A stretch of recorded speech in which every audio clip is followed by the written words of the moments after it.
श्री स्वामी समर्थ. गाणगापूर क्षेत्राचे काय महात्म्य आहे? संगमाचे स्थान महात्म्य. नामधारकाने श्री गुरूंनी विचारले, गाणगापूर क्षेत्राचे काय महात्म्य आहे? नामधारक, तू फार चांगला प्रश्न विचारलास. मी त्याचे उत्तर देतो. एकदा अश्विन वद्य चतुर्दशीच्या दिवशी दिवाळीचा पर्वकाल होता. त्यावेळी श्री गुरु शिष्यांना म्हणाले, गया, प्रयाग, वाराणसी या स्त्रीस्थळी स्नान करणे पुण्यकारक असते.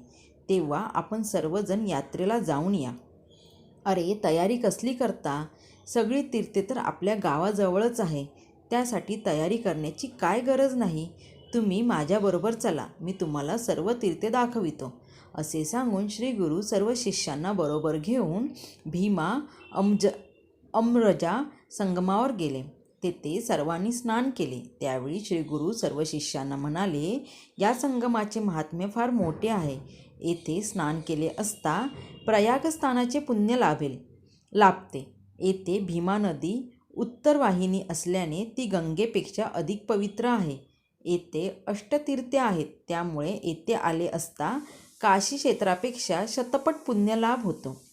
श्री गुरूंनी सांगितलेले हे रहस्य ऐकून सर्व शिष्यांना मोठा आनंद झाला. स्वामी, अमरजा नदीविषयी आम्हाला सविस्तर सांगा. तिला अमरजा असे नाव का मिळाले हे जाणून घेण्याची आम्हाला इच्छा आहे. श्री गुरु म्हणाले, जालंधर पुराणात या नदीच्या उत्पत्तीची कथा आली आहे. पूर्वी जालंधर नावाच्या अत्यंत बलाढ्य दैत्याने देवांशी युद्ध करून त्यांना देशोधडीला लावले. त्याने त्रैलोक्य पादक्रांता केले. त्याने इंद्राशी युद्ध करून स्वर्गलोकही जिंकला. त्या जालंधराच्या सैन्यातील जे दैत्य जखमी होत असत, त्या दैत्यांच्या रक्ताच्या थेंबातून अनेक दैत्य निर्माण होत असत. त्यामुळे युद्धात त्यांना जिंकणे अशक्य झाले. त्यामुळे काळजीत पडलेला इंद्र शंकरास शरण गेला. त्याने सर्व परिस्थिती सांगितली. इंद्राचे असे सांगताच अत्यंत क्रूर झालेल्या शंकराने रौद्ररूप धारण केले आणि ते दैत्याचा वध करण्याच्या उद्युक्त झाले. त्यांनी अमृत मंत्राने अभिमंत्रित केलेला एका जलकुंभ इंद्राला दिला. शंकराने जालंधराचा पराभव केला. इंद्राने घटातील मंत्रोक्त जल देवगणांवर शिंपडून त्यांना पुन्हा जिवंत केले. त्या जलकुंभातील थोडेसे जल पृथ्वीवर पडले. ते ज्या ठिकाणी पडले तेथे एक नदी उत्पन्न झाली. ती संजीवनी देणारी नदी म्हणून प्रसिद्ध झाली. तिलाच अमरजा असे म्हणतात. या नदीत जे स्नान करतात त्यांना कोणत्याही रोगाची बाधा होत नाही. ब्रह्महत्याधिक महापातके नाहीसे होतात. या अमृत नदीचा भीमा नदीशी संगम झाला आहे. तो संगम प्रयागातील त्रिवेणी संगमा समान आहे. कार्तिक माघ महिन्यात या संगमात स्नान केले असता इहलोकात सर्व सुखांचा लाभ होतो व अंती मोक्षप्राप्ती होते. सोमवारी सूर्यग्रहणाच्या दिवशी, संक्रांतीला, सोमवती अमावास्येला तसेच एकादशीच्या दिवशी स्नान केले असता अनंत पुण्याचा लाभ होतो. या पर्व दिवशी जमले नाही तर अन्य कोणत्याही दिवशी येथे स्नान केले असता सर्व दोष नाहीसे होतात. ऐश्वर्ययुक्त दीर्घ आयुष्य लाभते. या संगमाजवळच अश्वस्थ वृक्षासमोर नदीच्या तीरावर मनोरथ नावाचे तीर्थ आहे. या तीर्थात स्नान केले असता सर्व मनोरथ सिद्धीला जातात. ती अश्वस्थ वृक्षासमान आहे. तेथेच माझे नित्य वास्तव्य असेल. येथे गरुड पक्षी दिसतात, ही त्यांची खूण आहे. जे लोक त्या अश्वस्थाची सेवा करतात त्यांचे सर्व मनोरथ सिद्धीला जातात. प्रथम अश्वस्थाची पूजा करावी व नंतर शिवमंदिरात जावे. तेथे त्रिनयनी संगमेश्वर आहे. त्याची भक्तिभावाने पूजा करावी. श्रीशैल्य पर्वतावरील मल्लिकार्जुनप्रमाणेच हा संगमावरील रुद्र आहे. त्याला भक्तिपूर्वक प्रदक्षिणा घालावी. तेथील नंदीला वंदन करून चंडीला वंदन करावे.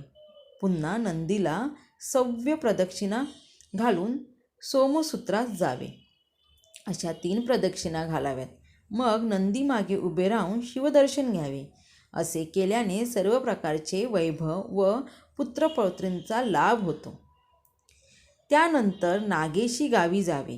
तेथे वाराणसी नावाचे तीर्थ आहे. त्या नागेशी गावात भारद्वाज गोत्रातील एक ब्राह्मण होता. त्याने सर्व संगम परित्याग केलेला होता. तो सदैव शिवध्यान करीत असे. त्याच्या भक्तीने भगवान शंकर त्याच्यावर प्रसन्न झाले होते. त्याला सतत समोर साक्षात शंकर दिसत असत. त्याला ईश्वर आणि पांडुरंगेश्वर नावाचे 2 भाऊ होते. एकदा ते सर्व तयारी करून काशी यात्रेला निघाले. ते दोघेही त्या वेड्यालाही आमच्याबरोबर काशी यात्रेला चल असे म्हणू लागले. तेव्हा तो शिवभक्त ब्राह्मण त्यांना म्हणाला, तुम्ही काशीला कशाला जाता? तो काशी विश्वनाथ माझ्याजवळ आहे. मी तुम्हाला दाखवीन. आम्हाला तो काशी विश्वनाथ दाखव. तो येथेच दिसणार असेल तर त्याच्या दर्शनासाठी इतक्या दूर जाण्याचा त्रास तरी वाचेल, असे त्याचे भाऊ म्हणाले. त्याचवेळी तो ब्राह्मण नदीत स्नान करून शिवध्यान करीत बसला. त्याच क्षणी प्रत्यक्ष शंकर त्यांच्या पुढे प्रकट झाले. तेव्हा तो ब्राह्मण शंकरांना म्हणाला, भगवान, आम्हाला येथेच आपले नित्यदर्शन व्हावे अशी माझी तुला प्रार्थना आहे. भोळा चक्रवर्ती सदाशिव त्याच्या भक्तीने प्रसन्न होऊन तथास्तु असे म्हणाला. त्या क्षणी तेथे मणिकर्णिका तीर्थ उत्पन्न झाले. काशी विश्वनाथाची मूर्तीही प्रकट झाली. ती नदीच्या उत्तर दिशेला आहे. भीमा अमरजा संगमावर काशीप्रमाणेच मंदिर व कुंड प्रकट झाले. त्या कुंडातून विश्वेश्वराची मूर्ती प्रकट झाली. भीमा अमरजा काशीप्रमाणेच मंदिराची व कुंडांची रचना झाली. काशीतील सर्व खानाखुणा लोकांना दिसू लागल्या. मग तो ब्राह्मण आपल्या 2 भावांना म्हणाला, आता यापुढे आपल्या वंशातील कोणासही काशीला जाण्याची गरज नाही. यापुढे तुम्ही काशी यात्रेला म्हणून येथेच गाणगापुरास यावे. श्रीगुरूंनी भीमा अमरजा संगमाचे असे महात्म्य सांगितले असता शिष्यांची व भक्तांची श्रद्धा वाढली. त्यानंतर श्रीगुरू पापविनाशी तीर्थाकडे गेले. त्या तीर्थात केवळ स्नान केल्याने मनुष्याची सर्व पातके नाहीसी होतात.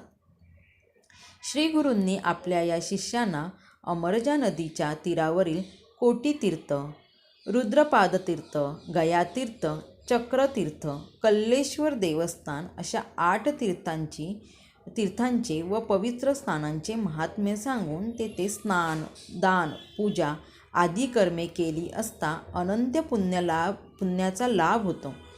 सर्व पातके नष्ट होतात व सर्व सुखांचा लाभ होतो. हे विस्तारपूर्वक सांगितले.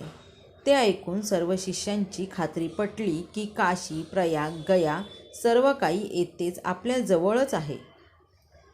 अशा प्रकारे अष्टतीर्थे महात्म्य सांगून श्रीगुरू सर्वांसह मठात परत आले. त्यावेळी मोठी समाराधना करण्यात आली.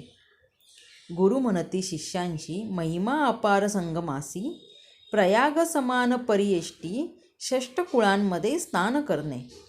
विशेष नदी भीमातिरी, अमरजा संगम थोर, गंगा यमुना वाहे निर्धार, तीर्थे बरवे परियेसा. विशेषतः आपण उत्तरे वाहवे यांचे पुण्य अपार आहे. शताधिक पुण्य पाहे काशीहून परियेसा. आणिक अष्टतीर्थे असती, तयांचा महिमा विख्यात जगती. सांगेन ऐका एकचित्ती, श्री गुरु म्हणती शिष्यांशी. कार्तिकादी माघमासी, स्नान करीती भक्तींसी, इह सौख्य परलोकासी, मोक्षस्थान पावस्ती. सोम सूर्य ग्रहणासी, संक्रमण सोम अमावास्येची, पुण्यतिथी एकादशीची स्नान करावे अनंत पुण्य. जय गिरनारी. श्री गुरुदेव दत्त. श्री गुरु दत्तात्रय परमहंस. श्री स्वामी समर्थ.